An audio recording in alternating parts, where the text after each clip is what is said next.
Oh, buddy, it's your boy Swole Beast. Hope you're all having a wonderful afternoon. Turn this up. That's better. Yeah. Let's get into it. What was there you say? We'll see who would be first, second, third, fourth, fifth, top 5 game. But before we begin, yes, we are in Carbon Electra, the whip. Shout out to Gatorade.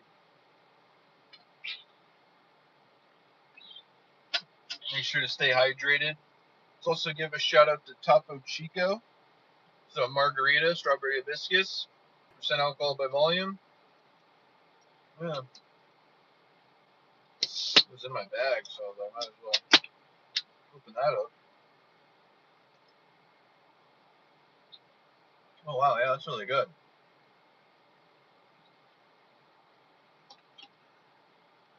Okay, we have Tom Clancy here, a Jack Ryan novel, Chain of Command by Marc Cameron.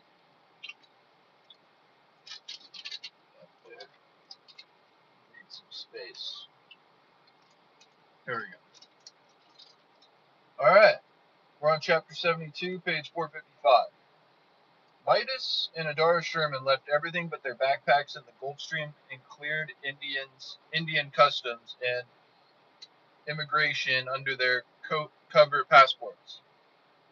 It was early, not quite 7 in the morning. Rush hour was in full swing, though. Adara Sherman had never been in Indian traffic when it did not seem like rush hour. An Uber would have been more convenient and probably quicker, but Harjit Malhotra had already shown he kept hackers on the payroll. Using a mobile application to summon a ride that would leave a digital trail of their journey seemed counterintuitive to their mission. Instead, they paid 500 rupees in cash, about $7, for the 45-minute cab ride to Bahara Hills. What's up, everybody? It's your boy Swole Beast. Make sure to drop a like. Hope you're having a wonderful afternoon. Adara Sherman settled into her seat. She was unsure what time zone her body was actually on, but felt much better after the long nap on the Gulfstream. Being able to stretch out in the back without worrying about some dude in 4C ogling. What up, Breezy RL? Make sure to drop a like. How we doing? Hope you're having a wonderful afternoon. You made for a restful sleep. By the time the taxi driver turned north on PV, Narashima Rao Expressway, Adara Sherman felt almost back to her old self, physically anyway. It's 10 p.m. for me, haha. Good evening, then, Breezy R. I hope you had a great day. Make sure to drop that like. Apparently, she did not look it. Midas let his head loll to the left, staring at her, one eyebrow. No problem. See ya. All right. Appreciate that. Hope you have a great evening. Marc Cameron, page 456. Raised. Though he did not always act it, Bartos Midas Jankowski was the oldest of the operatives besides Chavez and Clark, a decade older than Adara Sherman. He had already spent one career in the Army Ranger Special Forces, ODA, and the unit, what he called First SFOD Delta, where he retired as lieutenant colonel. He had been around the block, seen some pretty sketchy things, which in Adara Sherman's estimation gave him the right to joke a bit about the vagaries of life that could flat reduce a lesser person to tears.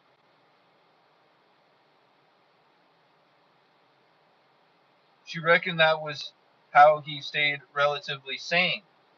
Sometimes he seemed even younger than Jack, which was saying something. Midas was direct and goofy and often profane, and Adara Sherman loved him like an older brother. Now he was doing the CAT scan thing with his eyes. Do I need to worry about you? Adara Sherman scoffed, looking away to escape his gaze and focus on the sea of motorcycles and luxury cars on the expressway. What is that supposed to mean? It means we're about to go snooping around the offices of a billionaire who might very well have the wherewithal and the stones to. He glanced at the driver and left the rest unsaid. I'm just tired, she said. Why? Do I look like shit after traveling some 30,000 miles in the past 5 days? What up, my Greyhound friend? How we doing? Hope you're having a wonderful afternoon. Make sure to drop a like. Not at all, Midas said. Completely serious. It's just that by now you'd usually be regaling me with tidbits of knowledge about local color and history. What up, Blossom Rose? How we doing? Appreciate that like. Okay, God bless. God bless you too, my Greyhound friend. Appreciate that like. Shout out to my Greyhound friend. Shout out to Blossom Rose for that like. Appreciate that. It's just that by now I already said that, didn't I? Hyperbod was home to the richest man in the world until a few decades ago. It's known as the City of Pearls and Flowers. Both the Hope Diamond and the Koh-i-Noor Diamond in the British Crown are from mines outside. Or, Chain of Command is the novel, page 457. Outside Hyperbod, Google and Microsoft are building huge campuses here, as many pharmaceutical companies. She sat up a little straighter. Is that all true? Yep, Midas said, and usually tell us where the ice cream shops with the best ratings are located. I'm not sure we can run the operation with that intelligence. He smiled as the cab slowed. They opened their doors to the honking clatter of morning traffic a block from their target. It turns down a little bit. It's competing with my sound. My voice, anyway. Maybe right there. The smells of strong tobacco and garbage and vehicle exhaust swirled in the humid city air, not quite covering the odor of spiced meats and fried dough. Adara Sherman swallowed back her nausea and tried to ignore the press of people on the sidewalk. Men and women talking, drinking tea, chattering on their phones, like any other big city in the world. Look, my friend, Midas said after he paid the driver and stood next to Adara Sherman on the sidewalk. There is a reason I am single. I am not good at this. I do not know whether to try and help you, thereby incurring your great and terrible wrath, or keep my mouth shut and just let you puke all over my shoes. I'm fine, she said, waiting for the cabbie to disappear into traffic before pushing into the flow of the crowd toward their target address. I'm just fine. A baby, a gallstone. How am I supposed to know? I've never had either. Herr Roth stood quickly once he had signed the papers, snapping to attention with a little bow that Harjit Malhotra had come to think of as uniquely German.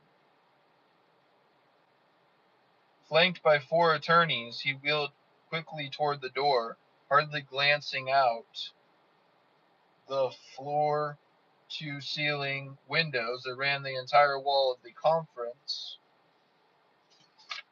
Okay, Marc Cameron's the author, page 458. Room. Up until a few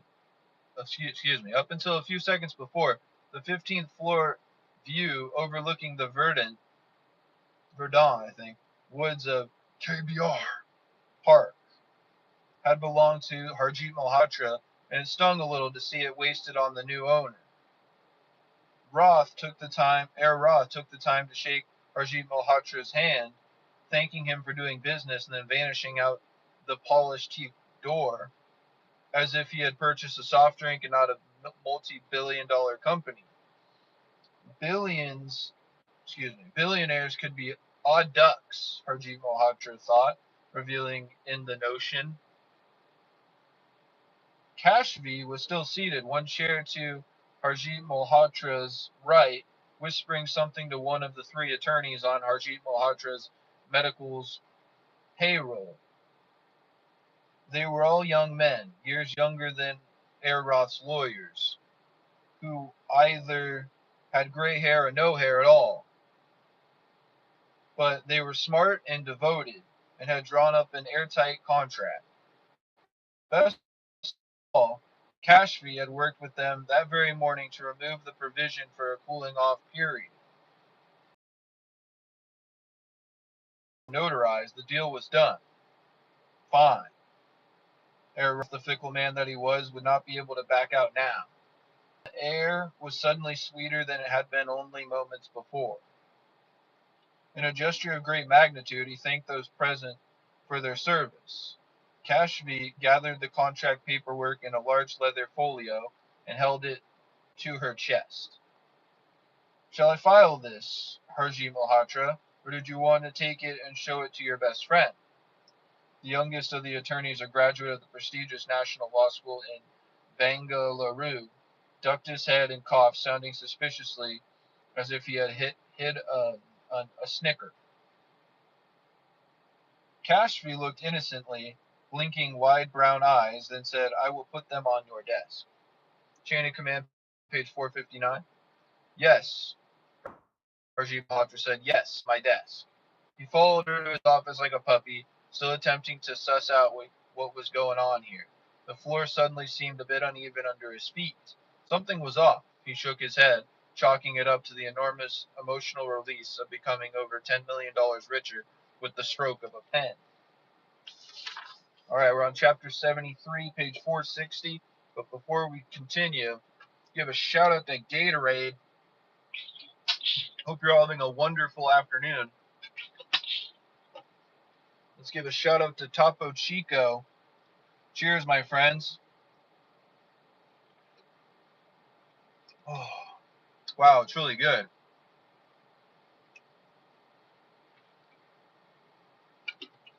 Ooh. All right, chapter 73, page 460. Where is everyone? Chili tried Renee Tatum's phone twice and got nothing but voicemail. Abilene Police Department Detective Ian Lewis had done the interview on Royce Vedder's hostage. He was one academy class ahead of Chili, so Edwards. They would essentially come up through patrol together. Chili Edwards called him on the way out to Buffalo Gap to find out if the woman had ever given a better statement. She did, Ian Lewis said, hedging his words, but I cannot give you anything. She is a witness to your officer involved. Anyway, aren't you on administration leave? Moss told me I'm good to go, Chili Edwards said. Mall cameras got the entire event. They did, Ian Lewis said. Look, Chili Edwards said, I'm not asking anything about the shooting. I just need to know what Royce Vedder was ranting beforehand. You know, Ian Lewis said, his normal end of days apocalypse shit, and something about a spy mission or militia. Witness could not tell which. Spivey militia? Chili Edwards said, half to himself. Chain of command, page 461. Yeah, Ian Lewis said. It could have been that. I need to call dispatch and see if they can do an emergency locate on a phone. I'm at the police department now, Ian Lewis said. Better if I ask, since this sounds like it is part of a homicide investigation. I'll call you right back. Chili Edwards was just passing the Walgreens on Buffalo Gap Road when his phone buzzed. No luck with the phone, Ian Lewis said, not pinging off any tower. Chili Edwards slowed a quarter-mile from the old Spivey place. It was dark, but he expected to see Renee Tatum's truck on the side of the road. The man she had picked up, Bert, was not it, had said something about cameras by the gate, so Chili Edwards decided to do a reconnaissance drive and check it out. Sure enough, he saw two in his peripheral vision as he went. He caught a glimpse of tire tracks in his headlights, though he was going much too fast to get any sense of detail. It took him 10 minutes to make the long block, continuing half a mile down to take a series of lefts that eventually brought him back to his original approach to the Spivey place, without backtracking in front of the camera gates. This time he killed his lights a quarter mile out. He pulled to the side door, well short of the gate, out of view of the cameras, and got out to look around on foot. It was well into dusk, the time when, as a kid, his parents called him in. It seemed light enough, but the moment he went in the house and looked out the window, it was dark. Headlights appeared to the south, and a quick phone call. Marc Cameron's the author. Appreciate that like, whoever that was. Let me know, and I'll give you a shout out. Marc Cameron is the author, page 462. Confirmed it was the Taylor County Sheriff deputy responding. Chili Edwards gave him a quick brief of the situation, informed him of the cameras, and asked him to hang back a quarter mile until he had taken a look around. He shrugged on a chest rig with a set of ceramic rifle plates and grabbed the M4 carbine from the locking collar in his back seat. The situation was getting weirder by the minute. Pistols were for fighting your way back to a long gun, and he wanted to avoid that scenario altogether. Slinging the rifle, he shielded the glow from his small streamlight with his hand, hoping to avoid casting any glare toward the cameras, emplated along the crushed limestone surface of the road. He had noticed Renee Tatum drove a dually pickup in the parking lot of Rockland Rollers when he had first met her. As he suspected, tracks from a set of dual wheels pulled off the road and then continued up the gravel before turning into the Spivey gate, which was secured with a padlock. He was about to take a step when his light played across a set of footprints in the dust, where he imagined Renee Tatum's driver's side door would have been in relation to the tires. And there it was, the unmistakable boot print he had seen in blood, both at the scene of the Royce Vedder murders and the mall parking lot beside Zip's body. Chili Edwards took the time to snap a quick photo of the print, keeping a weather eye on the gate, and then trotted back to his SUV. He opened the tailgate and punched the code into the secure drawer where he kept his rifle and optics.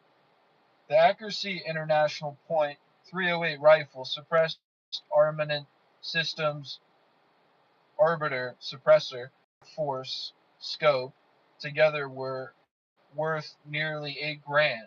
Not something you just left lying in the back seat. Accustomed to rolling out in a hurry, Chili Edwards kept all. Chain of Command, page 463. What's going on, everybody? Hope you're having a wonderful afternoon. Make sure to drop a like. His sniper gear bag during winter months. He'd been about to meet his dad for a late dinner when Renee Tatum had called and was dressed in Wranglers and a western shirt. That was not a problem, but the Tony Lama boots were not optimum for hoofing in through the brush with a rifle and pack. He kicked them off quickly, and not wanting to be caught barefoot if someone came barreling down the road, slipped into a pair of Solomon GTX trail shoes with cable laces, easier to put on than boots. Situating the earpiece, he called Sergeant Johnson while he did a quick double check of his gear.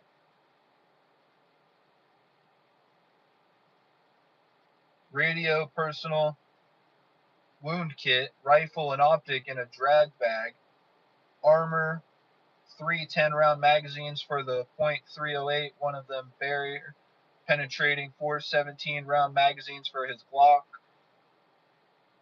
Brocco, Jimmy, Mini pry bar, plastic zip ties, 2 flashlights, night vision monocular, Leatherman, water, and a couple candy bars. Sounded like a lot, but most of the kit was on his belt or chest rig, low profile, so he'd be able to set up in a prone position. A folding zero-tolerance knife was in his pocket. He resisted the urge to carry flashbangs and other nice-to-have items. He did not want to be weighed down, but neither did he want to be caught in the brush without the necessary equipment. Rather than opting for a full ghillie suit, he grabbed a camouflage mesh sniper veil and a smaller ghillie hood, essentially a BDU top, covered in uneven jute rags he had sewn on himself. Before closing the tailgate, he grabbed one last item from his pack and stuffed it in the only spare pouch of his vest, on his vest. Sergeant Johnson answered on the fourth ring. Talk to me. Chili Edwards filled him in quickly. Location, tire tracks, cameras on the gate, and the boot print. Lieutenant Moss was going to...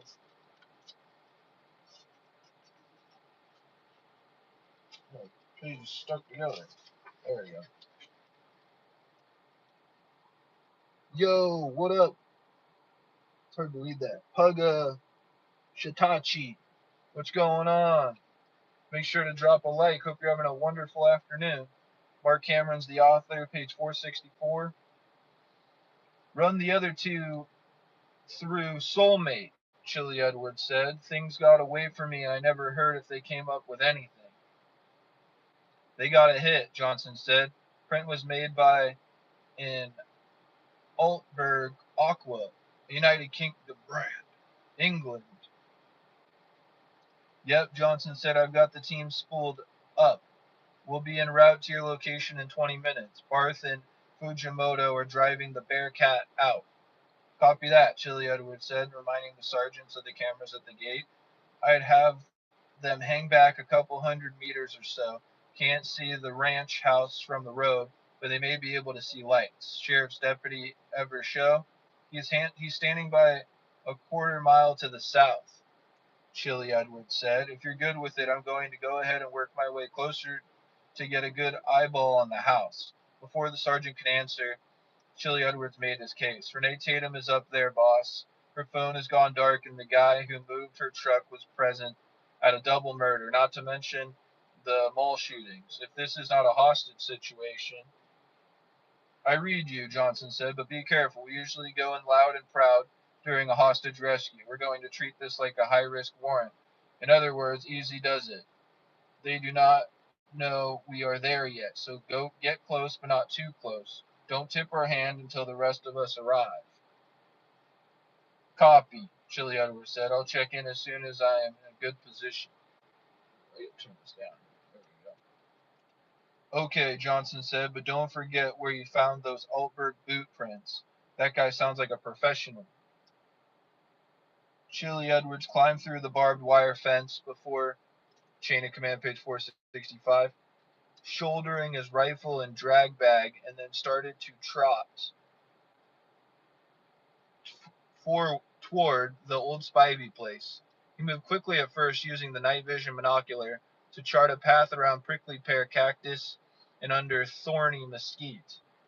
He could move fast now, covering the semi-automatic open hills, but if these were the kind of people he believed they were, they would not just have cameras on the gate. We go into chapter 74, page 466. But before we do, give a shout out to Gatorade. Hope you're all having a wonderful afternoon. Make sure to drop a like. Shout out to TopoChico. Cheers, my friends.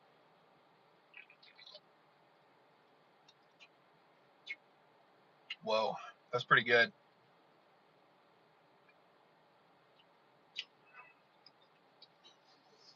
All right, let's keep going.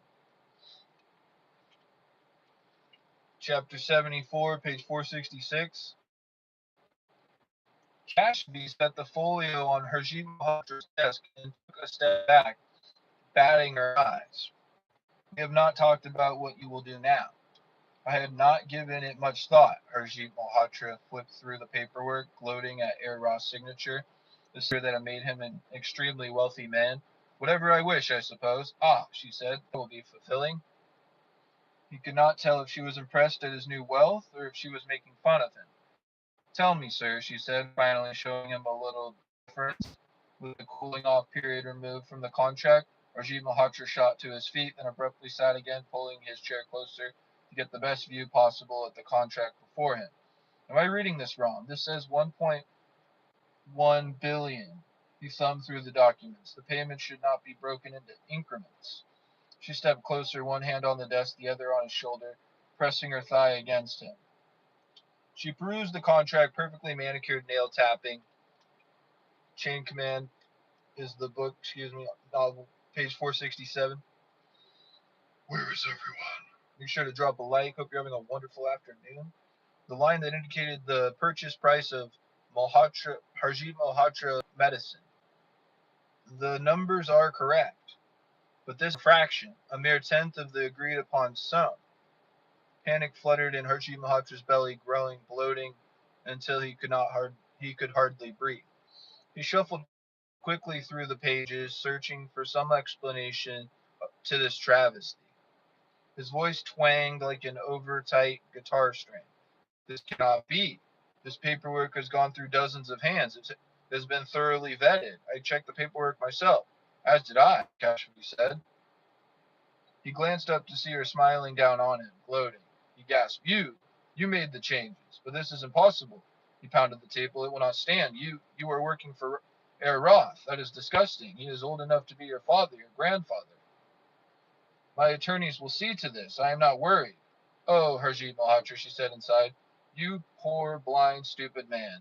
I am sure your friend the tiger saw this coming. Frankly, I am surprised the beast did not warn you over this betrayal and backstabbery. You see, your attorneys are, in point of fact, Herr Roth's attorneys. They and I will remain with the company long after you and your stuffed beast have gone. He pounded on the contract. No court will. Something hard hit his ribs, and he glanced down to see the Howdah pistol in Kashfi's hand. The hammer was cocked. Her manicured finger curled around the trigger. Her body, which had been so supple and tender such a short time ago, had turned cold and hard as stone. No court will ever hear of it, she said. She leaned in close, her breath hot against his skin as she whispered in his ear. The Howdah pistol seemed ready to snap his ribs. As she pushed it, Marc Cameron is the author, page 468, against him with such cruel force. And your private soldiers, they are Herr Roth's private soldiers. He wishes to thank you for footing the cost of their services. His eyes locked with Kashfi. Harjit Malhotra's fingers searched for the Qatar dagger on his desk, found it, and curled around the crosspiece. The elevator chimed as the door slid open on the 15th floor. Midas and Adara Sherman stepped into a deserted lobby. The sign behind the receptionist desk said, Harjit Malhotra Medicine Pharmaceuticals. They were in the right place. All business now, Adara Sherman focused on the mission at hand and not her other woes. To his credit, Midas had not mentioned it again. You think they are closed? Midas whispered. I smell perfume, Adara Sherman said, and cologne. Someone's been here this morning. One of your many superpowers, Midas said. Let's go check. A deafening boom came from down the hall, followed by angry shouting and a short scream. Both Adara Sherman and Midas froze, looking down the hallway and then at each other. Another scream, this one from a man, maybe. Screams were hard to pin down by gender. Unarmed, the operators moved quickly but carefully, following the sound of thrashing and more frustrated shouting until they reached the wooden door. It was tall and ornate and led to a corner office, leaving little doubt it belonged to the chain of command, page 469. Where is everyone? Hope you're all having a wonderful afternoon. Make sure to drop a like. Owner of the company. The secretary's desk out front was empty, but for a small gym bag in the seat of the swivel chair. Midas found a metal statue of a dancing woman and grabbed it for a makeshift weapon. Dara Sherman put a hand on the door, ready to pull it open. Inside, a woman cursed, obviously in distress. Midas gave a grim nod and they rolled inside. Adara Sherman had learned long ago not to have preconceived notions when entering an unknown room. But she was genuinely surprised by what she saw. The Indian woman struggled with a wounded Harjit Malhotra against a full-size mount of a Bengal tiger just inside the door. It took a split second to realize they were fighting over what Adara Sherman first thought was a sawed-off shotgun, but realized was a large-caliber pistol. Startled by the new arrivals, the Indian woman jerked away, allowing Harjit Malhotra to gain control of the weapon as she rushed for the open door. I got him, Midas said, lunging for the pistol. Adara Sherman grabbed a handful of hair as the woman ran past, yanking her sideways. The woman stumbled, cursing and swinging wildly as she worked to regain her balance. A wide blade whooshed past Adara Sherman's face. Shit, A gun and a knife. The woman lashed out again, brandishing the dagger. Doris Sherman stepped offline, pivoting narrowly, avoiding a slash to her forearm, which was already bandaged from her encounter in Japan. The woman rushed at her again, slashing, cursing. Adara Sherman snatched up the first thing she could find, an open book on a stand inside the door. About the size of an old encyclopedia, Marc Cameron is the author, page 470. Where is everyone? Hope you're all having a wonderful afternoon. Make sure to drop a like. Had a stiff leather binding. She slammed the book shut and, grabbing it in both hands, deflected the blade, bashing the woman on the side of the head as she rushed by. It was a glancing blow. Adara Sherman knew it would do little to finish the fight, but took advantage of the split second it bought her and sprang forward. Trapping the point of the blade with the face of the heavy book, she drove the woman backward, straight into Midas, who cuffed her in the back of the head with the heavy-barreled pistol. The knife fell to the floor. The woman staggered, clinging to the stuffed tiger in a vain attempt to keep her feet, before sliding into a sullen heap on the carpet. Doris Sherman kicked the knife away and then pushed the woman face down on the carpet. She did not want any more guns or blades showing up out of nowhere. The woman moaned, clutching the back of her head. Adara Sherman shot a glance at Midas, who still had held the pistol, which was now aimed in at the woman. I will have a talk with her if you want to take a look at this guy, he said. Large caliber gunshot wound to the ribs. There was no mistaking Harjit Malhotra. She recognized him easily from the internet pictures she had studied as soon as Foley had brought them up to speed on the Chinese colonel's phone calls. As usual, she had expected someone bigger, more imposing, larger than life. The man before, he was small, insignificant, and bleeding to death. His head lolled, blood curtained his teeth. His words escaped on a breathy croak. Hospital. Need doctor. Adara Sherman lifted the tail of his shirt, assessing the damage. The entry wound was almost an inch across, the skin around it tattooed with unburned powder from a contact shot. Black blood, chain of command page 471, and gore oozed from a tattered hole large enough that she could clearly see the horrific damage inside. The large caliber ball had clipped the bottom of one lung, angling downward to turn his guts to hamburger. Pressurized gases injected from the blast with the muzzle pressed firmly against his skin, separated and ruptured organs well out of the path of the ball. There was little she could do for him, little anyone could do, but she kept that to herself. Instead, she tore open a pack of clotting agent from her bag and began to stuff it gently but firmly into the wound. He looked up at her, grimacing with pain. Are you doctor? A medic, she said. We're calling you an ambulance, but you need to help us. I need a doctor. She gambled, cutting to the chase. The First Lady, where is she? Who are you? Adara Sherman spoke slowly but firmly, her face inches from the man's. Where is Kathy Ryan? Harjit Malhotra's eyes fluttered. He licked his lips, smearing them with blood. They took everything. I'm going to help you, Adara Sherman said, but I need you to tell me where the First Lady is. I do not know, he said. It is the truth. Struggled to sit up straighter and reached a trembling hand at the girl. She will know.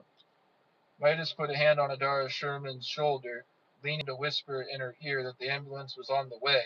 The last thing they wanted was for these two to die with some bit of evidence in their heads. Marc Cameron's the author, page 472.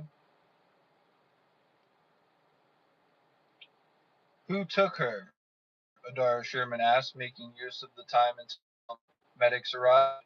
Gill, he said. Senor Gill, the Caramia. He laughed, wincing from the effort. Reinhardt Roth, behind this, took your president's wife. Adara Sherman stuffed more gauze into the wound, pressing sharply on a shattered rib to keep Harjit Malhotra's attention. Where is she? I do not know, he said through clenched teeth. That is the truth. Not far. Not far from where? Please, he whispered. I need a doctor. Can't do anything for you until you tell me the truth. His body shuddered and he fell still. She put a hand on his neck. No pulse. Let's go. Midas snapped. Adora Sherman turned in time to see him stand where he had been kneeling. The wrists were not bound.